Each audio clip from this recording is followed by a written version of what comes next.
Hi friends, నేను మీ Gnaneshwar. Big boss హౌస్లో టోటల్గా ఓల్డ్ సీజన్లకు సంబంధించినటువంటి ఎక్స్ కంటెస్టెంట్లు టోటల్గా 8 కంటెస్టెంట్లు రావడం జరిగింది. వీళ్ళు ఎవరితో గేమ్ ఆడారు, సో ఎవరు గెలిచారు, ఎవరు ఓడిపోయారు, ఎవరు ఫైనల్గా కెప్టెన్ కంటెండర్లు అయ్యారనేది ఈ వీడియోలో క్లియర్ కట్గా చెప్పబోతున్నాను. దయచేసి ఈ వీడియో చూడవరకు చూడండి. అలాగే ఈ కొత్త యూట్యూబ్ ఛానల్ని ప్లీజ్ ఒక లైక్ చేసి సబ్స్క్రైబ్ చేసుకోండి. ఎందుకంటే రిక్వెస్ట్ చేస్తున్నా, కొత్త యూట్యూబ్ ఛానల్ కాబట్టి మీరు సపోర్ట్ చేస్తే నాకు ఇంకా కొద్ది ఇంట్రెస్ట్ వస్తుంది, ఇంకా కొత్త వీడియోలు చేయడానికి ఆస్కారం ఉంటుంది. అలాగే నామినేషన్లో ఉన్నటువంటి 8 కంటెస్టెంట్లో ఎవరు ఓటింగ్ ఎలా ఉంది, ఎవరు సేఫ్ జోన్లో ఉన్నారు, ఎవరు డేంజర్ జోన్లో ఉన్నారు, ఎవరు ఎలిమినేషన్ దగ్గర అనేది ఈ వీడియోలో మాట్లాడుకుందాము. అలాగే Kalyan Padala fans good news ఏంటంటే, ఈ సాటర్డే ఎపిసోడ్లో కళ్యాణ్ పడాలకు చాలా ప్లస్ అయ్యే ఎపిసోడ్ కాబోతుందని చెప్పి Bigg Boss manage team Kalyan పడాలని ఎలివేషన్ ఇచ్చే ఎపిసోడ్ చేయాలని చెప్పి ఆలోచిస్తున్నట్లు మనకైతే సమాచారం అయితే వచ్చింది. ఒకవేళ నిజంగా అలాంటిదైతే 100% Kalyan Padala Bigg boss 9 title winner అయ్యే ఛాన్స్ ఎక్కువ మొత్తంలో ఉందని చెప్పి మనకైతే అర్థమవుతుంది. అలాగే ఓవరాల్గా అబ్జర్వ్ చేస్తే సెలబ్రిటీస్ అందరూ ఇమాన్యుయల్కి సపోర్ట్ చేస్తున్నారు. అలాగే Bigg Boss management team Monday రోజు జరిగిన నామినేషన్ గొడవల్లో తనుజ, మన ఇమాన్యుయల్, సంజన గారు, అలాగే డిమాండ్ పవన్, కళ్యాణ్ పడాలి, వీళ్ళు ముగ్గురు గొడవలు జరిగాయి కదా.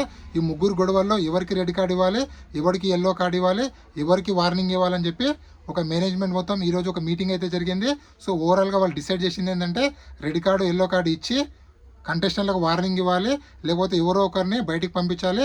ఆ బయటికి పంపించే విషయం కూడా కళ్యాణ్ పడాల చేతుల్లో పెట్టాలని చెప్పి బీబీ టీం ఆలోచిస్తున్నట్లు మనకైతే సమాచారం అయితే వచ్చింది. ఎందుకంటే కళ్యాణ్ పడాల చేతుల్లో డిమాండ్ని బయటికి పంపించాలి ఆప్షన్ పెడితే కళ్యాణ్ పడాల ఎట్టి పరిస్థితుల్లో వద్దు అంటాడు. సో వద్దు అనడం వల్ల కళ్యాణ్ పడాలకు గ్రాఫ్ అనేది పెరుగుతుంది. అయ్యో ఆడియన్స్, అయ్యో పాపం కదా డిమాండ్కి సపోర్ట్ చేసిండు కళ్యాణ్ పడాలని చెప్పి ఆ విధంగా పాజిటివ్ ఎపిసోడ్ లోడ్ అవుతుందని చెప్పి మనకైతే అప్డేట్ అయితే వచ్చింది. 100% కళ్యాణ్ పడాలని లేపాలని చెప్పి బిగ్ బాస్ టీం చాలా గట్టిగా ప్రయత్నం చేస్తుంది. ఎందుకంటే కళ్యాణ్ పడాలని గెలిస్తే మన ఆడియన్స్, అంటే మనం గెలిచిన ఫీలింగ్ వస్తుందంటే ఆడియన్స్, అరే మనలో ఒకడు గెలిచారా, వాడు కామనర్ గెలిచారా అనే ఫీలింగ్ వస్తుందని చెప్పి బిగ్ బాస్ టీం ఆలోచిస్తున్నట్లు మనకైతే సమాచారం అయితే వచ్చింది. ఒకవేళ నిజంగా మనకు వచ్చిన సమాచారం 100% కరెక్ట్ అయితే కళ్యాణ్ పడాల పంట పండినట్లే. ఎందుకంటే కళ్యాణ్ పడాలకు రోజుకు ఓటింగ్ అనేది ఇంక్రీజ్ అవుతుంది, పాజిటివ్ ఎపిసోడ్లు పడుతున్నాయి. సాటర్డే సండే ఎపిసోడ్ కూడా పాజిటివ్ ఎపిసోడ్ పడ్డది అంటే ఎట్టి పరిస్థితుల్లో Kalyan Padala Bigg boss 9 title winner అవుతాడు. ఇది మీరు రాసి పెట్టుకోండి 100%. సో టోటల్గా ఎక్స్ కంటెస్టెంట్లు ఎవరెవరు వచ్చారో ఈరోజు సోయలు, శోభా శెట్టి రావడం జరిగింది. సో 8 కంటెస్టెంట్లు రావడం జరిగింది. సో 8 కంటెస్టెంట్లు ఎవరు అంటే ప్రియాంక జన్, గౌతమ్, అలాగే ప్రేరణ, దీతాడి హారిక, మానసు, ప్రిన్సియావరు, శోభా శెట్టి, సోహెల్, టోటల్గా వీళ్ళు 8 కంటెస్టెంట్ రావడం జరిగింది. ఈ 8 కంటెస్టెంట్లు 9 గేమ్లు ఆడారు. ఈ 9 గేమ్లు ఎవరెవరు గెలిచారంటే కళ్యాణ్ పడాల గెలిచాడు, డెమన్ పవన్ గెలిచాడు, ఇమాన్యుయల్ గెలిచాడు, దివ్యానికిత గెలిచింది, సంజన గెలిచింది, అలాగే రీతు చౌదరి గెలిచింది. అంటే ఇక్కడ ముగ్గురు గర్ల్స్ గెలిచారు, ముగ్గురు బాయ్స్ గెలిచారు.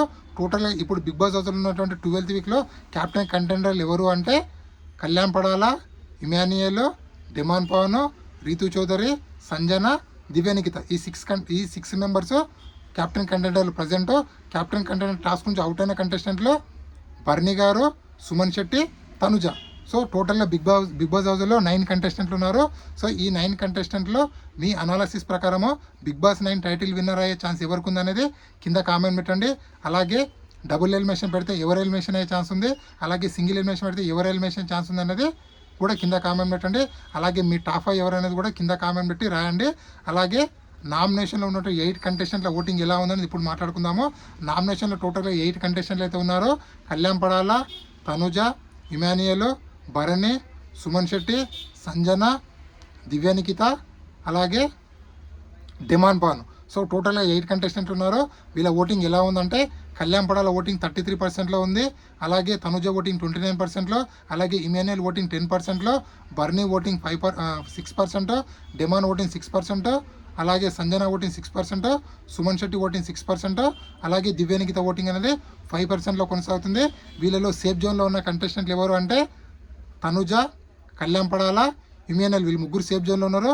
డేంజర్ జోన్లో ఎలిమినేషన్ దగ్గర ఉన్న ఎవరెవరు ఉన్నారంటే 5 మెంబర్స్ ఉన్నారు. బర్నీ గారు, డిమాండ్ పవన్, దివ్యానికిత, సుమన్ శెట్టి, అలాగే సంజన. ఈ 5 కంటెస్టెంట్లు అయితే డేంజర్ జోన్ ఎలిమినేషన్ దగ్గర ఉన్నారు. సో వీళ్ళలో బిగ్ బాస్ తనకు ఎవరు అయితే వద్దనుకుంటారో వాళ్ళని ఎలిమినేషన్ చేసే ఛాన్స్ అయితే ఎక్కువ మొత్తంలో ఉంది. ఎందుకంటే Bigg Boss last week no elimination పెట్టాడు కదా. సో ఈ వారం ఎలాగైనా డబుల్ ఎలిమినేషన్ పెట్టి ఇద్దరిని ఎలిమినేషన్ చేయాలని చెప్పి బిగ్ బాస్ టీం ఆలోచిస్తున్నట్లు మనకైతే గట్టి సమాచారం అయితే వచ్చింది. సో ఇద్దరు ఎవరు ఎలిమినేట్ అవుతారు అనేది కిందకి పేర్లు పెట్టండి. అలాగే రెడ్ కార్డు ఎల్లో కార్డు ఆ విషయాల్లో ఎవరికి ఇవ్వద్దు అంటే సంజన గారికి బాగా క్లాస్ పీకాలని చెప్పి, అలాగే రెడ్ కార్డు డిమాండ్ పవన్కి ఇవ్వాలని చెప్పి, అలాగే ఎల్లో కార్డు కళ్యాణ్ పడాలకి ఇవ్వాలని చెప్పి బీబీ టీం ఆలోచిస్తున్నట్టు మనకైతే అప్డేట్ అయితే వచ్చింది. సో చూద్దాము, రియల్గా అంత పెద్ద తప్పులు అయితే వీళ్ళు ముగ్గురు అయితే చేయలేరు. సో సంజన గారు కొన్ని వర్డ్స్ అయితే వాడారు, ఆ వర్డ్స్ పైన గట్టిగా క్లాస్ పీకితే సరిపోతుంది. సో డిమాండ్ పవన్ గొంతు పట్టుకున్నాడు, ఆ విషయంలో ఎక్స్పెక్టెడా అన్ఎక్స్పెక్టెడా లేకపోతే ఎడిటింగ్లో ఇంకేమైనా లేపారా, నిజంగా భారీగా గొడవ పడ్డారా మనకైతే తెలియదు. ఎందుకంటే చూపించిందే 24/7లో కొంచెం ఎపిసోడ్లో కొంచెం. సో రియల్గా ఏం జరిగింది అనేది ఓన్లీ బీబీ టీంకి తెలుసు కాబట్టి, సో బీబీ టీంలో మండే రోజు జరిగినటువంటి దానిపైన కఠిన చర్యలు తీసుకోవాలని చెప్పి గట్టి అయితే ప్రయత్నం చేస్తున్నారు, మనకైతే అప్డేట్ అయితే వచ్చింది. సో చూద్దాము ఏం జరుగుతుందో. సో వీళ్ళ ముగ్గురులో రెడ్ కార్డ్ ఎవరికి ఇవ్వాలని మీరు అనుకుంటున్నారు అనేది కింద కామెంట్ పెట్టండి. ఈ వీడియో నచ్చినట్లయితే లైక్ చేయండి, షేర్ చేయండి, సబ్స్క్రైబ్ చేసుకోండి. అలాగే నా ఇన్స్టాగ్రామ్ కూడా ఫాలో అవ్వండి. ఈ కొత్త యూట్యూబర్ని సపోర్ట్ చేయండి. జై హింద్.